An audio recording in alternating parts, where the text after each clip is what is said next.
Hello and welcome to everyone, and thank you for joining the National Association of Elementary School Principals, most often known as NAESP, Early Career Principals webinar. I'm Brian Parton, 2017-18 NAESP President and Principal of Ross and Robinson Middle School in Kingsport, Tennessee. For those of you who have joined us for the active conversation today, welcome. This webinar is being recorded and will be available in video and podcast formats in the near future on the NAESP website. Feel free to go back and revisit today's thoughts and or share with a friend or colleague. For our social media learners, please share your thoughts using the hashtag NAESPchat and follow at NAESP for current information designed specifically for principal needs. The mission of NAESP is to lead in the advocacy and support for elementary and middle level principals and other education leaders in their commitment for all children. If you're not a member, we extend a cordial invitation to join with us in advancing our profession and helping students. Membership information is available on the website, nasp.org. Today's webinar is one example of our support for principals. Our platform today will take a very broad overview of diverse topics of interest to the early career principal. Future professional learning opportunities will take a deeper dive into more specifics.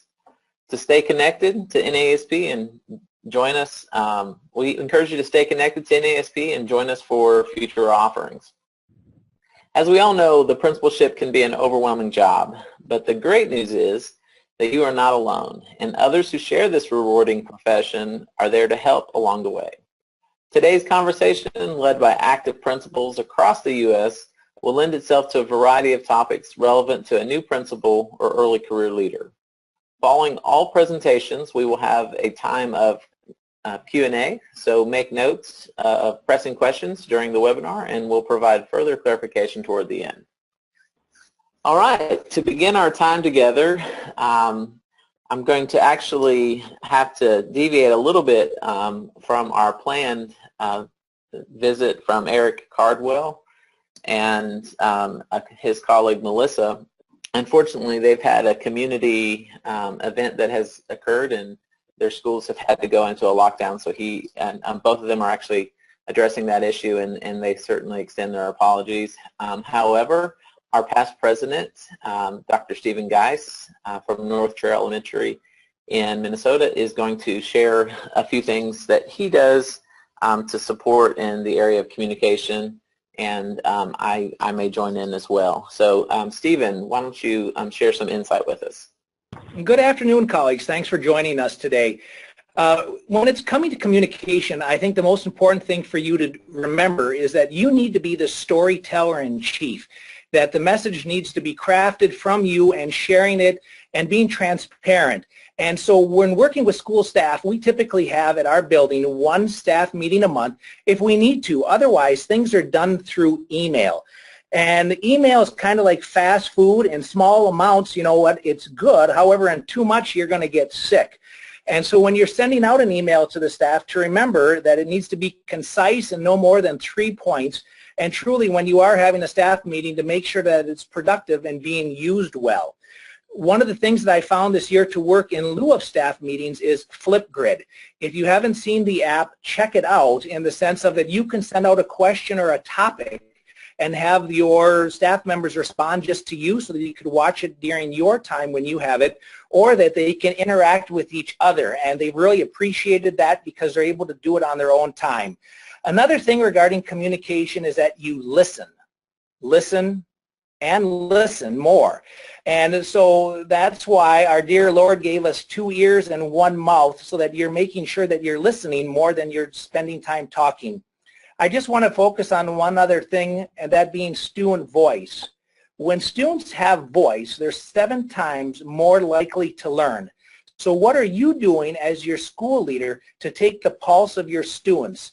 I have the great fortune of being able to take students out for lunch typically once a week, and I love creating an agenda. And the questions that I get to ask them are, what do you love about your school?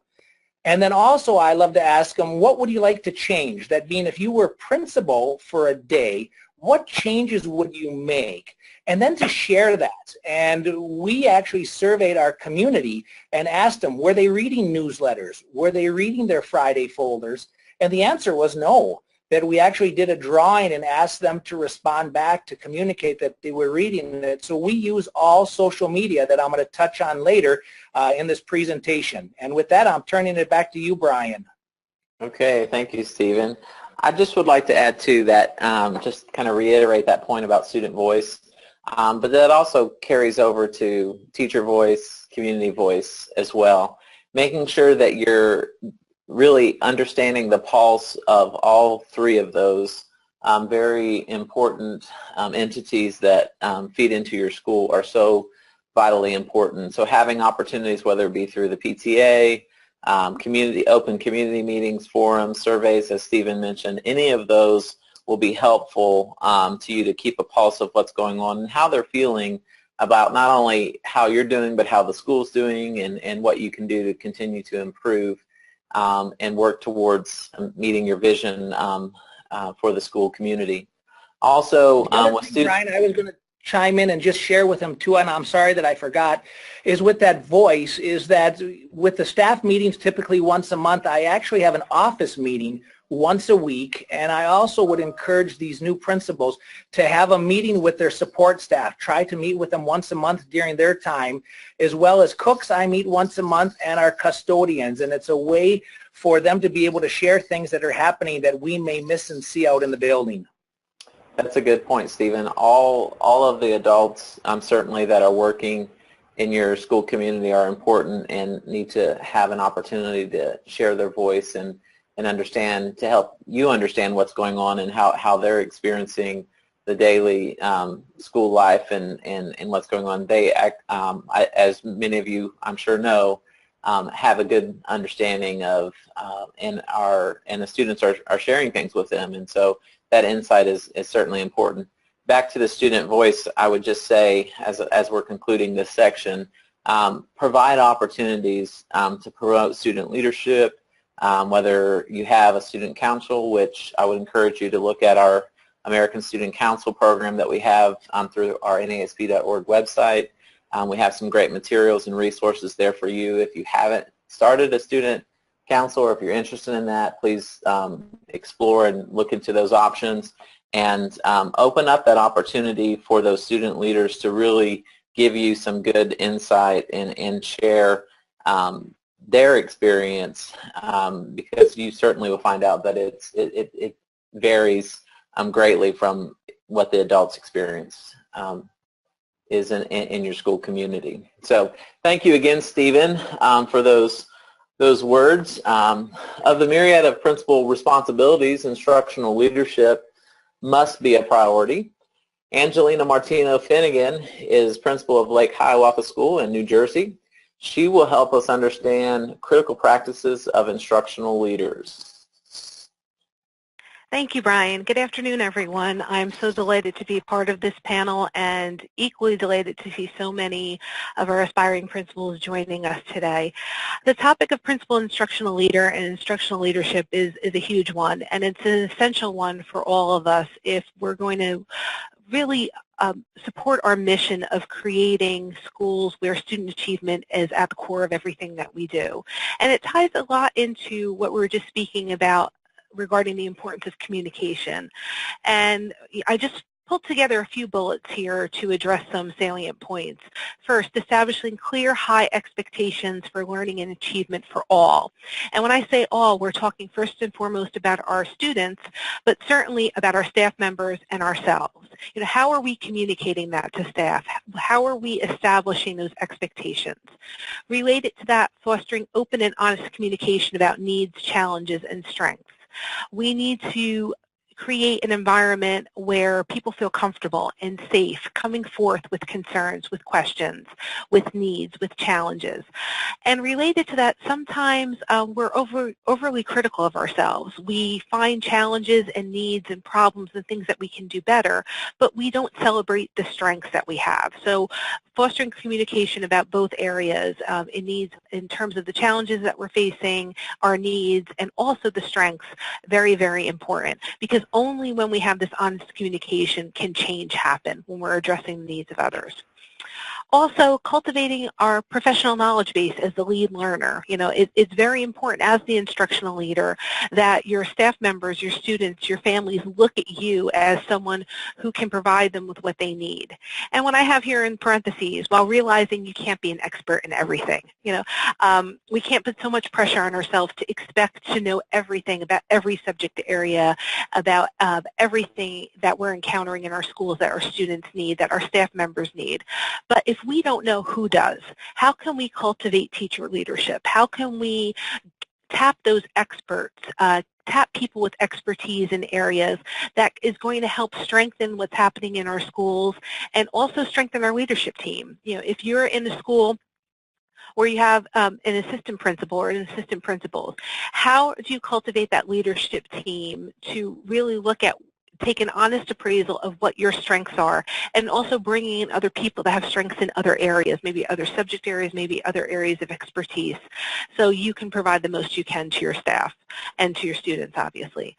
Next, serving as a resource provider. You know, that's a huge role as an instructional leader, giving your staff the support, the resources they need.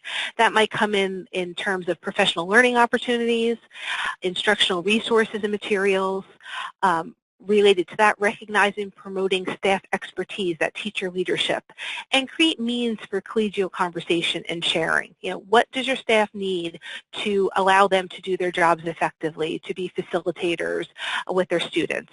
Oftentimes, we have new initiatives in our districts, and there isn't that support provided to staff members. So recognizing that as the instructional leader, that if we want our staff members and our students to succeed, we need to give them the tools that they need. And lastly, I just included here, honor the observation evaluation cycle. That's really important. If as the instructional leader you want to have a pulse of what's going on in your school, you need to be visible, you need to be present in classrooms. People need to see you on a regular basis. And the observation evaluation cycle allows you to provide meaningful feedback, guidance, and support to your staff in a timely manner, which is essential, because only change can occur and people can recognize strengths and areas to improve and make changes to instructional practice is when these conversations happen. Related to that, also encouraging self-reflection is essential for all of us, for our staff members and for ourselves as leaders. So these are just a few areas in terms of being an instructional leader and instructional leadership that I wanted to highlight. The list, I'm sure, can go on, and thank you again for being here today, and I wish you the best as you continue on with your career journey. Wise words, Angelina. Thank you. In today's world, and specifically the school environment, diversity and inclusion are a necessity, not a nicety, and not just for some students, but for all students. Joining us today from Connecticut, we welcome Victoria Reed. Victoria serves as principal of Highland Elementary School and will help us better understand how to create an inclusive environment. Good afternoon, everyone. It's a pleasure to be here and to be a part of this webinar. I had the pleasure of being given the topic on creating an inclusive environment. So although I have 2 slides, it will not take too long. I have a couple of components that I want to share with everyone. Main thing is that creating an inclusive environment in our schools means taking a look at the different components of school, and there are many different components, and seeing how well they fit together. These components can include academic needs, social and emotional needs, school community members, parents, and while it is challenging, it is important to pay attention to all parts of the school community. Sometimes it looks like a puzzle, but the parts fit together nicely when there is attention paid to it. First thing I want to talk about is school culture. As new principals, it's important for you to know what perceptions are, what assumptions are, what beliefs shape the school. Are there written and unwritten rules? Who determines what the rules are? And is everyone's voice heard? Do the beliefs tell the story you want told? If the answer is no, take a step back. Start with a walk around the school. Take photos. Ask students, staff, and parents to also participate. Lay those photos out. Look at the story they tell. Rename challenges as opportunities. The key is getting everyone to participate. Along with school culture is climate. Are all members of the school community contributing to the success of the school? Are they valued? And are those members including non-certified staff members, the custodian, the office staff? Everyone should have a voice. The belief that everyone is supporting school success is an environment where trust and openness are the foundation. Where there's trust and openness, students feel connected to at least and possibly more than one caring adult. Respect for differences thrives, the environment is safe, and offering divergent opinions both in the classroom and the staff lounge are approved of and encouraged by all members of the community. You build a community of trust with thoughtful and caring adults and students who are willing to take intellectual risk for success. Relationships. The key to all of this is relationships. And it takes some time and work on the part of everyone.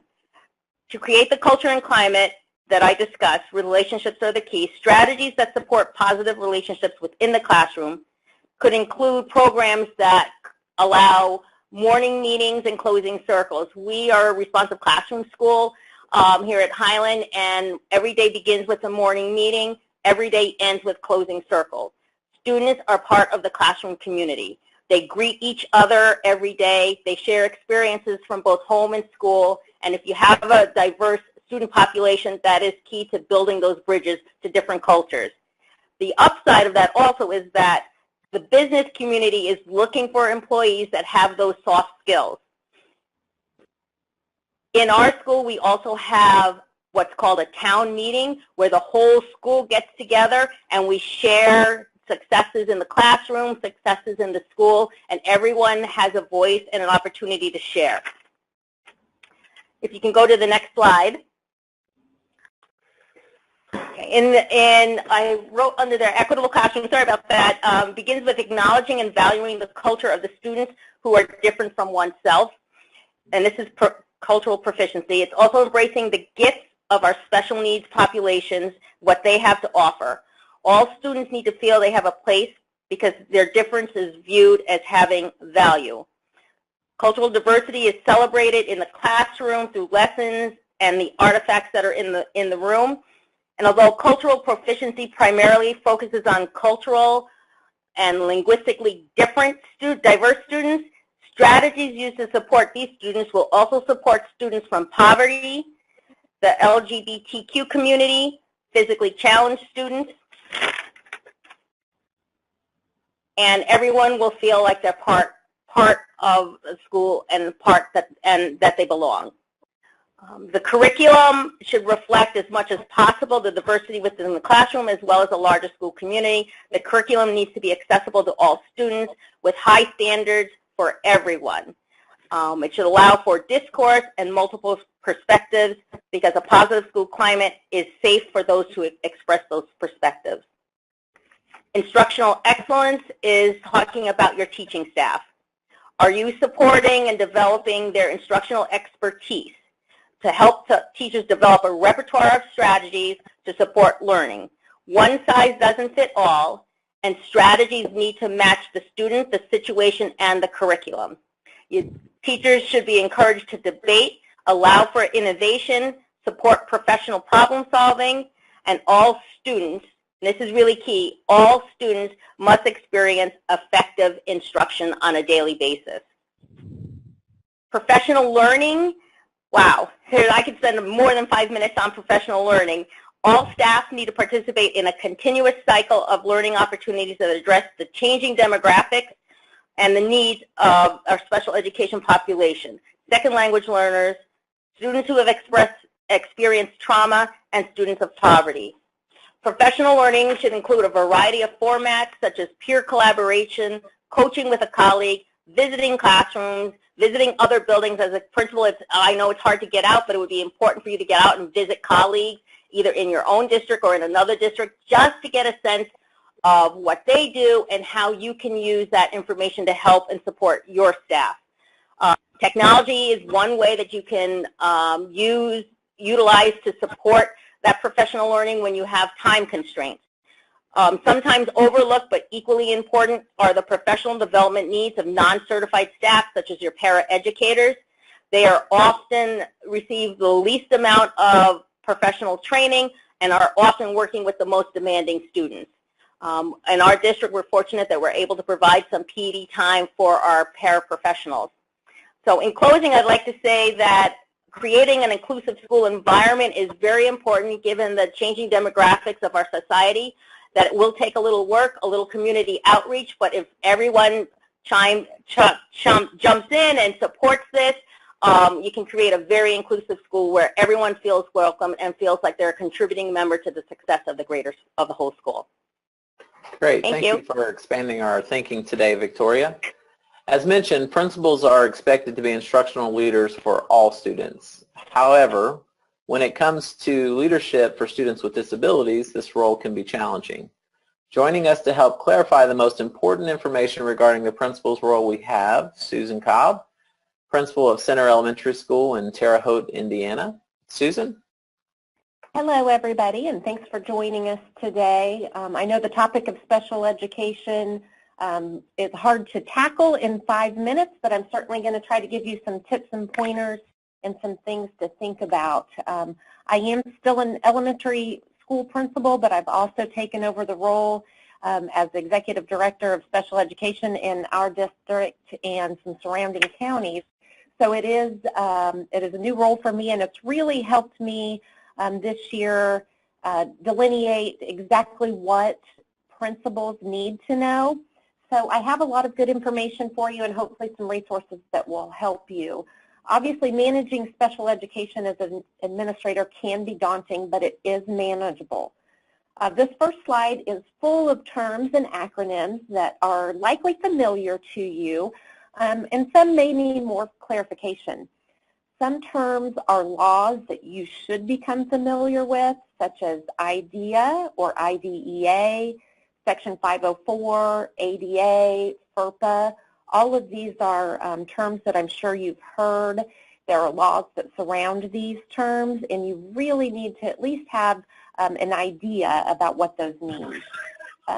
Other terms you see are programming terms like co-teaching and inclusion. You also see terms up there that are a little scary to principals, especially new principals, and that's the word advocate and due process. Those can be really, really daunting. But these are all terms that I felt like you really needed to get familiar with. Ultimately, as the principal, you need to ensure that your case conferences and ACRs are covering all key points in an IEP. And you also want to make sure that your parents are fully involved. The job of the principal is to ensure that the IEP is being properly implemented. So you need to know who your students are and what their IEP goals are.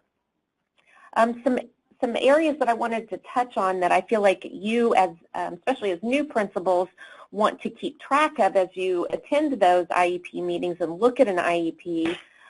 Here's some key points.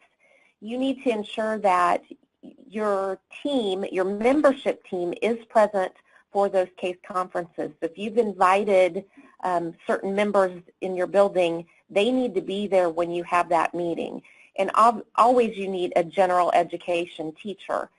Don't pull a gen ed teacher out of the hallway who might be walking by into that case conference. You need to ensure that your team is invited in advance and is there. Also, always consider continuum of placement. You might have heard this called LRE, or least restrictive environment. We always want to have our students with special needs in the general education setting as much as possible. And sometimes we have to think outside of the box or be a little creative. I find that principals sometimes get stuck on, well, that's not how we do it around here, or we've never done it that way. You certainly can. You need to think outside of the box and try to ensure that those students are in the gen ed setting as much as possible. Also make sure as you look at your IEPs that all the components are there, such as provisions and related services and transition services. And again, if you're not real familiar with special ed and IEPs, these are things that you want to look at. Grab an IEP and start going through those and make sure that you understand the items that should be listed in those areas. And again, I find that new principals and new special ed teachers often sometimes attempt to predetermine a placement of a special ed student. And I think this is fairly innocent, but you may have a staffing as the principal with your special ed teacher and maybe your gen ed teacher and talk about a placement for a student prior to a conference, and then you get in the conference the next day and you say, well, we already talked about it and this is what we think should happen. That is not okay. You cannot predetermine, so you have to think about all of the possibilities. It's certainly okay to staff, but be sure that you're not predetermining, because that brings me to my next point. Parents' opinions are very valuable and they need to be considered in every IEP meeting that you have.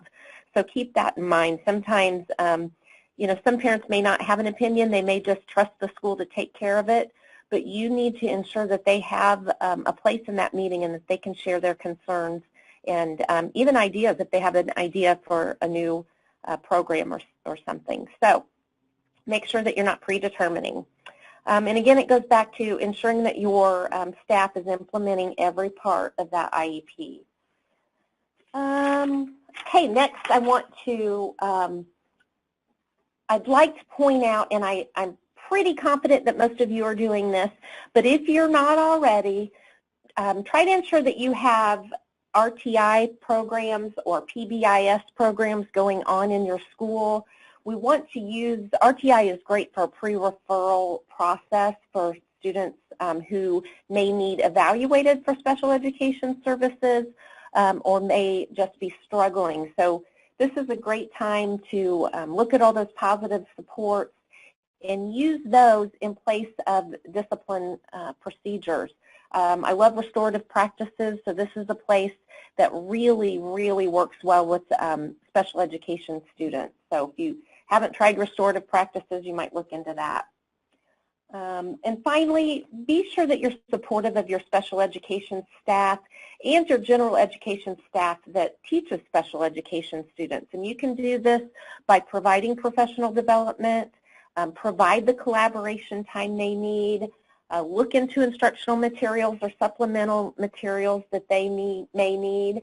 And another thing that my special ed teachers always really enjoy is when I am able to help them with that parent component. If they're struggling trying to communicate with a parent or trying to get a hold of a parent, or there's issues as far as that goes, it's very, very important that you as the principal try to reach out and help in that way. That's always good for them. Okay, and on this last slide, seek advice from. You probably have a local special education director or coordinator that you can call. And if you don't know who that person is, I say try to find out from your colleagues who you need to contact and call that person for help. Sometimes as a new principal, you feel like you don't want to bother somebody or that your question may seem silly. Don't worry about that. When you're talking about special ed, you are upholding the law, and there are laws around the IEP that you need to follow. So no question is a silly question or a stupid question. You feel free to call out for help. You can always go to your state Department of Education. The Special Education Division has wonderful resources that you can use. U.S. Department of Education also has great resources for you. And finally, I know we're getting short on time. If I were to give you any piece of advice, again, as I switched roles this year and have more emphasis on leading in the special education area, I found a book that is absolutely phenomenal, and I actually went to this session at the NAESP conference last summer. You need to get the book, A Principal's Guide to Special Education by David and Fred Bateman. It is a quick resource. It gives you all the laws you need to know. It has lots of resources. It's a quick read. I've recommended all my principals in my district to read it and use it. Just stack it on your desk and have it at your fingertips, maybe along with a copy of Article 7 so that you have a quick resource in that sense when you have questions. And I've also just included some helpful websites. If you haven't checked those out, you might. There's some for some interventions as well as co-teaching ideas. So again, I really appreciate the time today. I would love to be a resource for you. If you have any questions or concerns or need help or just need to figure out where to go to look up information, please feel free to email me or call me. Thanks. Thank you, Susan. Certainly, schools can't and principals can't do this work alone. It's imperative that we engage parents and other stakeholders to partner for student success. I'd like to welcome back Dr. Stephen Geis from North Trail Elementary School in Minnesota. He's going to share relevant ways to engage parents in our work. Good afternoon again. For all the participants, please don't hesitate to reach out to your colleagues on this call, that if you have questions, and one of the things that I want you to keep in mind is that if you bring the ideas back, it's going to be hard to implement. However, if you have a champion in your building that you could say, hey, you know what, I really want you to visit with this Susan Cobb regarding special education, have them contact us or myself regarding family engagement so that it could come from your teachers so it's not coming from the top down. Family engagement, as you can see, is one of the strongest predictors of a child's success in school. And that's been research that's been done over the last 40 years. The other thing regarding family engagement is you truly never get a second chance to make a first impression. And what impression are you making with your families? And so when you look at that, I always call it the 4 C's in the sense of the communication. And there you could take a little quiz that hopefully the 8 right there, you would know what they are. The third one in the top row is the one that I mentioned earlier that I would suggest you looking into, that being the flip grid. But if you're not communicating, who is? You need to be the storyteller in chief and let your community know what's going on and invite them in. And so when you're inviting them in, that's the convenience. Partner with your middle school and high school students, asking their student leadership to come in and to provide child care services. We have families that still make use of this. They have to call in advance, so then there's no excuse for them not to be able to come in. Then the whole notion of consistency, how are you doing it, and are there multiple ways? Because the reality is when you make a mistake, you'll find out about it via other parents, via Facebook. That's why you need to be out there in the forefront, leading the charge and sharing with them. This year, our teachers have loved the last app in the lower right-hand corner, which is Seesaw.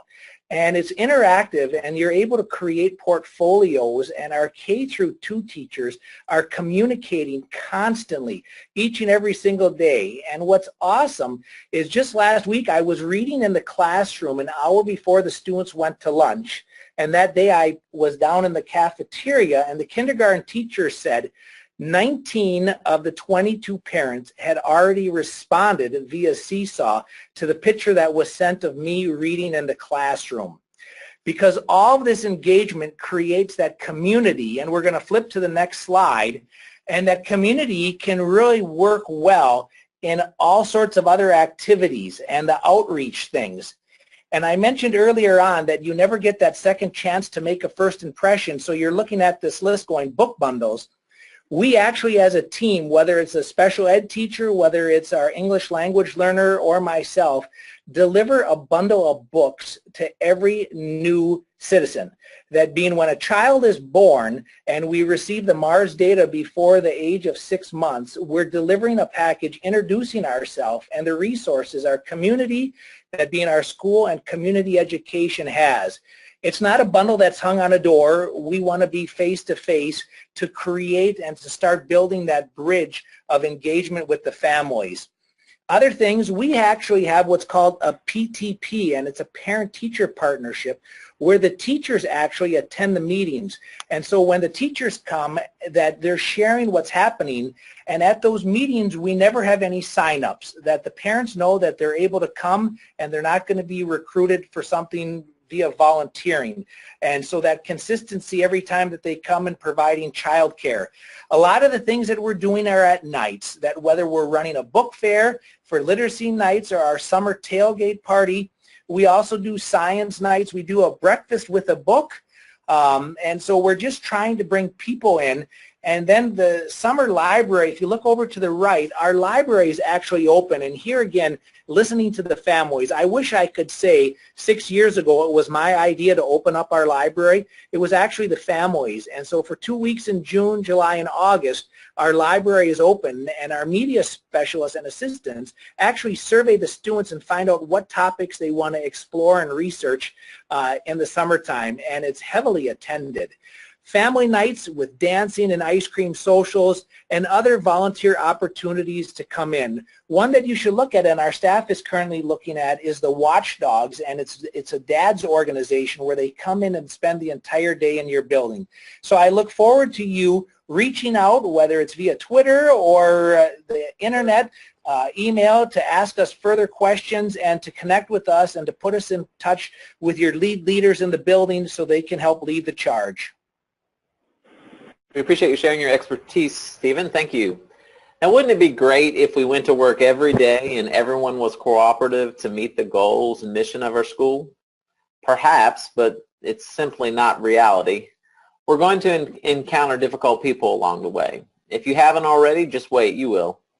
Principal of Columbia Falls Junior High School in Montana, David Wick, will enlighten us to skills and tips he has found helpful in dealing with challenging people. David? Thank you, Brian. I want to welcome all of you to our webinar today. I'm excited to have the opportunity to share with you some tips that I have. With only 5 minutes, I'm going to spend a little bit more time dealing with difficult people in terms of parents. I know that we'll be dealing with staff members, potentially difficult people who are students, but I think for the principals, the most important thing is what do we do when a parent comes in or a community member and they're upset about something. So the first thing that I always do in these situations is try to assess the situation and figure out if it's an immediate need or if it's something that can wait until tomorrow. If the parent shows up at our door, obviously they need to be dealt with, but sometimes we get a phone call. I get phone calls late in the day, say at 5 o'clock, and especially if I know the parent, I don't always return the phone call because some of those people who are angry are a lot calmer the next day when I call them. So I wait a little bit before I call them. I look at, assess the situation. What's the level of distress of the person? How upset are they? I have even gone so far as to request police presence. If I know a meeting's happening, I know someone is upset. I also have asked witnesses to be there, particularly if I have history with the person. I feel like I might need that. I always try to meet the person in person rather than over the phone, but that's not always possible. I set ground rules, not necessarily with the person, but in my own mind and approach. I don't do it in a way that offends the person, but I try to make sure that I know in my head what I'm going to accept and what I'm not. For example, if profanity or threats come into the conversation, I am quick to say, you know, we're not going to use profanity, and if this continues, I'm going to end the phone call or end the meeting until you can be calmer. I will always treat you with respect, and so I expect the same from you. That's the main ground rule that I use. I try to make sure that everybody knows in communication we're going to be very positive. Third thing is I try to project an open image and tone. I probably should have also said I'm going to project calm. When that person is quite upset, I try to be as calm as possible in every different way that I can. I use an open body posture with them. I often pull my chair around my desk, so there's not a desk in between my presence and the person's. So I pull my chair around so I'm close to them and lean in as I'm interested in what they have to say. I always have a notebook with me and take notes of what they say. Sometimes I have to slow them down and say, could you slow down just for a moment while I'm taking some notes here? And that is telling them that I am open to what they're saying in many different ways. I have some practical catchphrases that I use that probably all of you are already using, but in case you don't have them, I always use how may I help you today? What can I do for you or your student today? Always looking for those things that assure them that I am here as an advocate for them. Often they're angry about something that doesn't really have anything to do with me, but they want me to do something about it. So usually that's a good place to be. I can be the intermediary for them. The next one is probably undoubtedly the most important, and that's just to listen. I wrote that 3 times there just for emphasis. It's the main key. While I'm taking my notes, I nod, I agree with them. I try to find things that I can agree with them on. One of the techniques I use is to say, I understand that you're upset about this. Why don't you detail it for me? I can understand you're upset because I'm a parent also. I've been around a lot of students, so I understand your concern about that. I would be concerned about that also.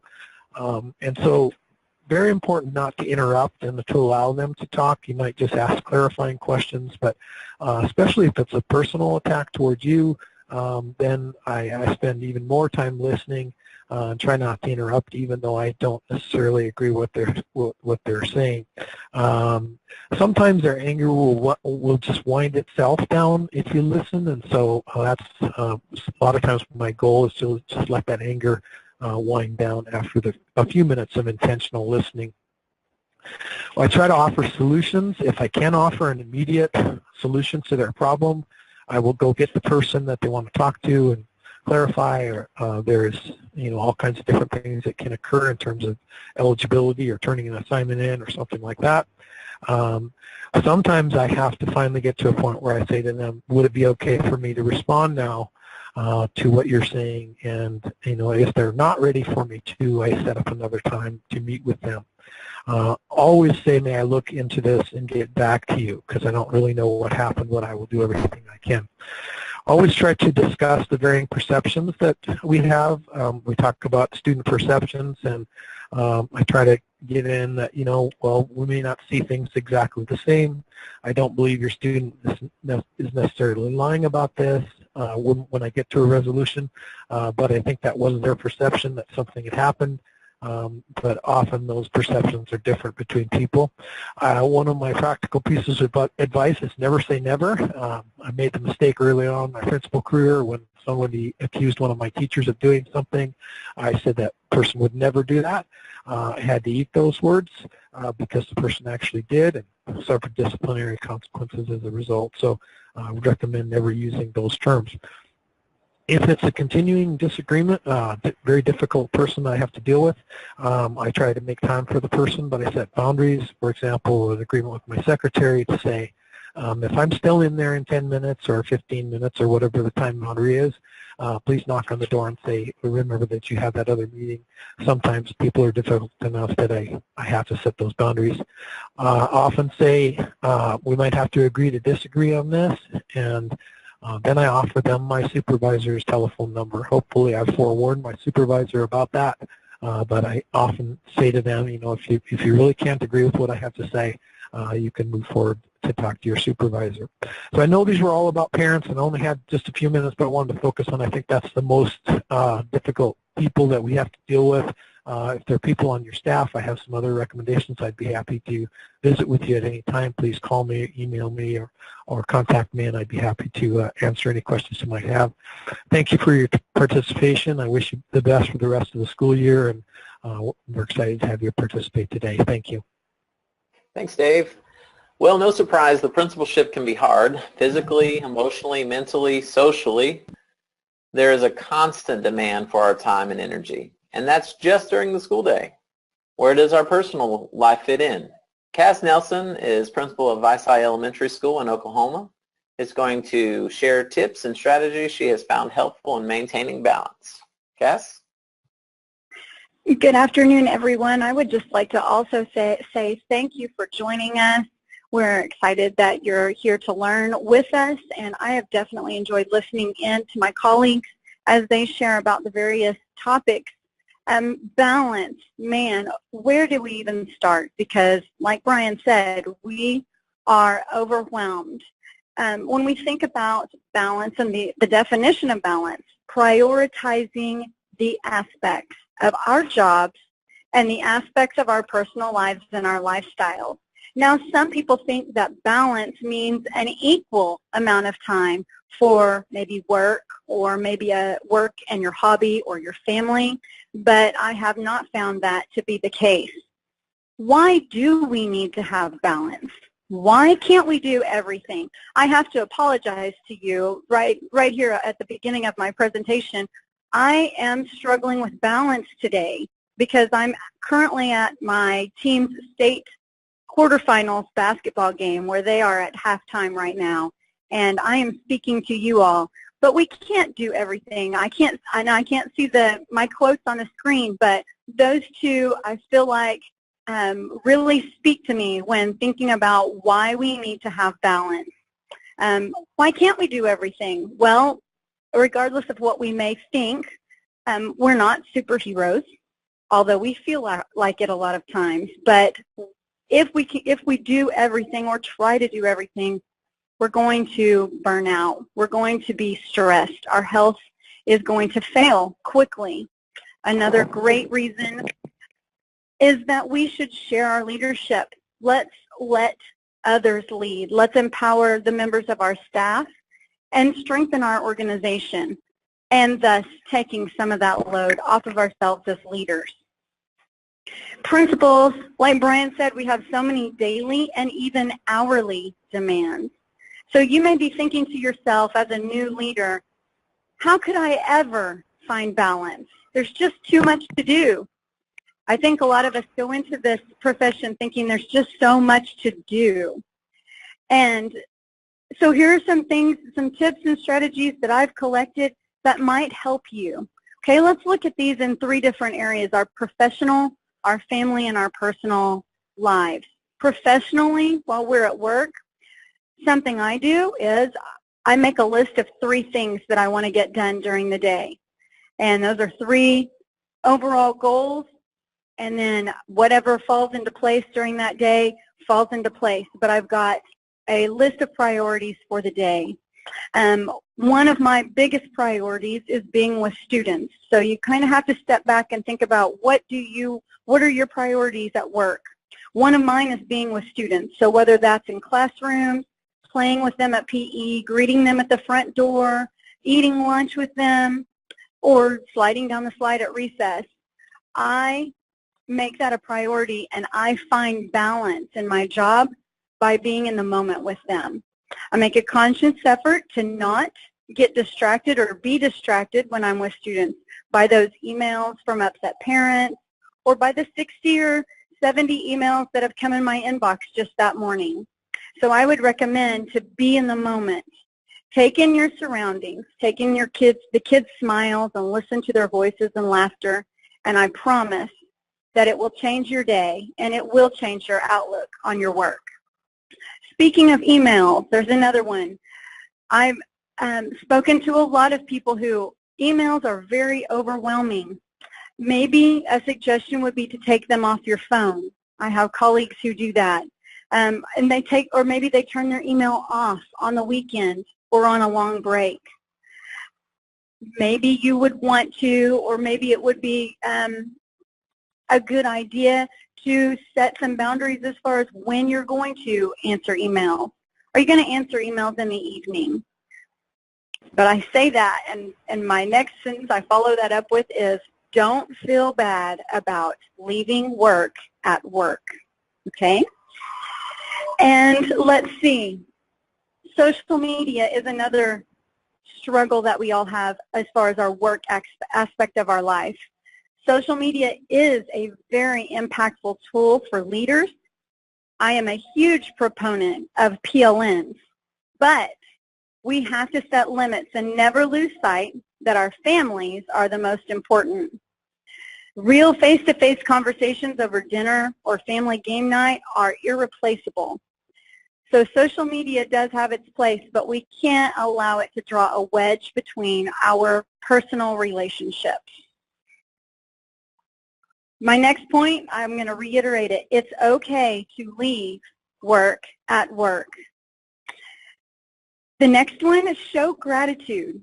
I have found that in showing gratitude to my family, to my staff, that has given me balance at work. we know there are lots of negative things that go on at school, and Dave just spoke with you about dealing with a lot of challenges that have to do with parents. But when you start to look at the other side and are thankful for your staff and your students and your community, your school surroundings, I promise it will change your outlook as well and give you balance. Finally, create a supportive and positive PLN. Surround yourself with those people, whether it's face-to-face or virtually on social media. Surround yourself with the people who are going to feed your soul with positivity and help you achieve a peace each day. Then in our personal is a little bit different because we have people who love us and care for us.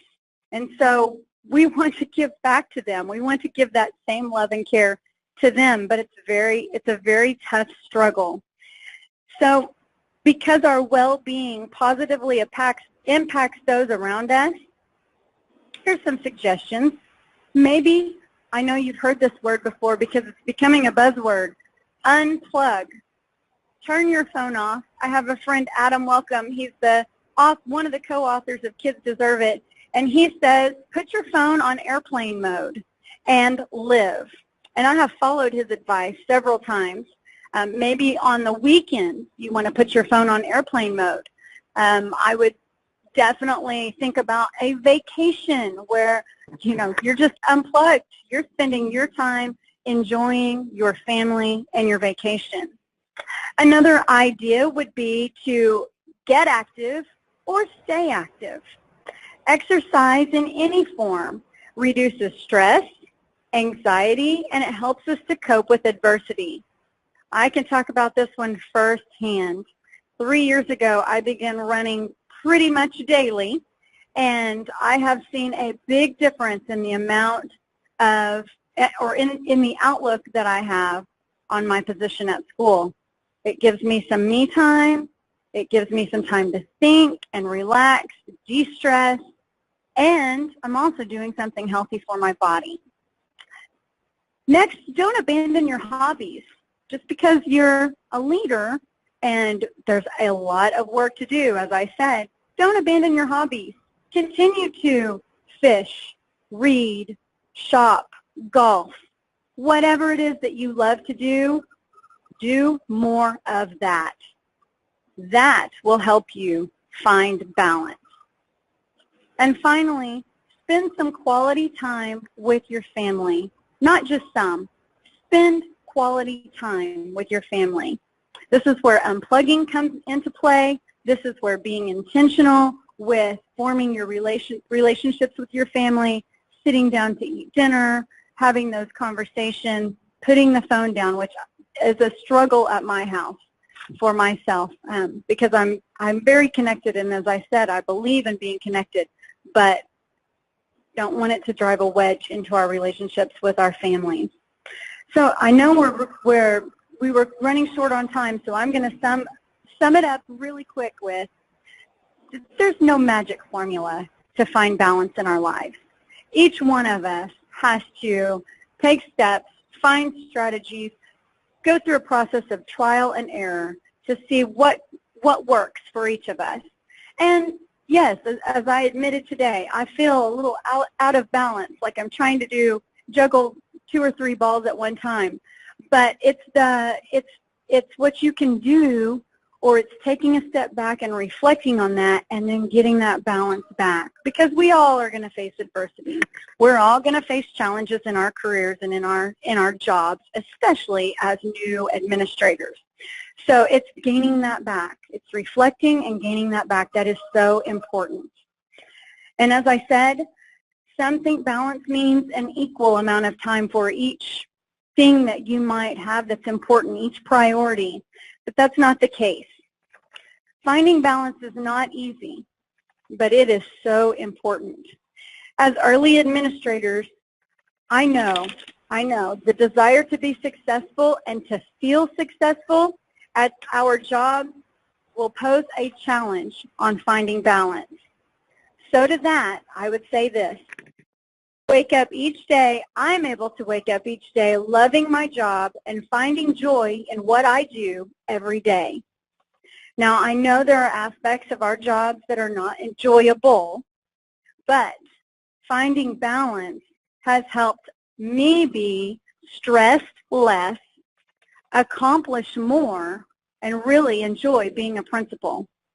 And I want to encourage you, if you are on social media, there are 3 members of my PLN whom I have met through NAESP, through chats and the NAESP conference, and they are Jessica Johnson, Sarah Johnson, and Jessica K. Bean, and they are working right now on a book titled Balance Like a Pirate. And there's a hashtag on Twitter. It's hashtag BalanceLAP. That stands for like a pirate. If you are interested in more strategies or tips or want to reach out to myself or to any of these 3 ladies, I know they would be great to, or they would be absolutely wonderful to engage in a conversation about balancing your professional and personal lives. And I, again, thank you for participating in this chat.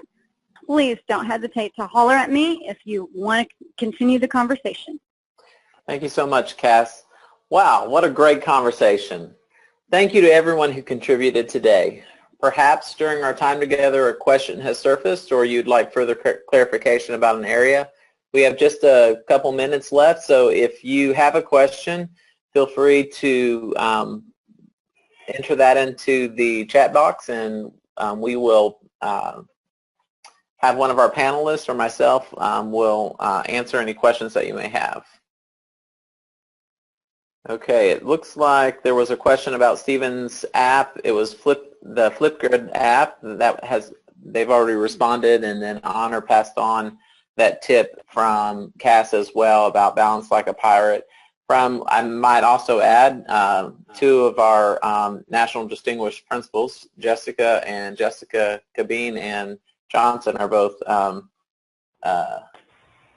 National Distinguished Principals, NASP National Distinguished Principals from their respective states. So congratulations to them on this new journey as well. So it's been a great time together today, but this is only the beginning.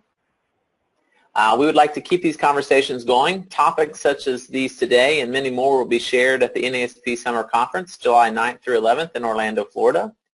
We would love for you to join us. Sean Covey, Daniel Pink, and Sal Khan are just a few of the renowned speakers who will be joining us for our spectacular event. There will be countless concurrent sessions, networking opportunities, and vendors to serve the needs of pre-K-8 principals.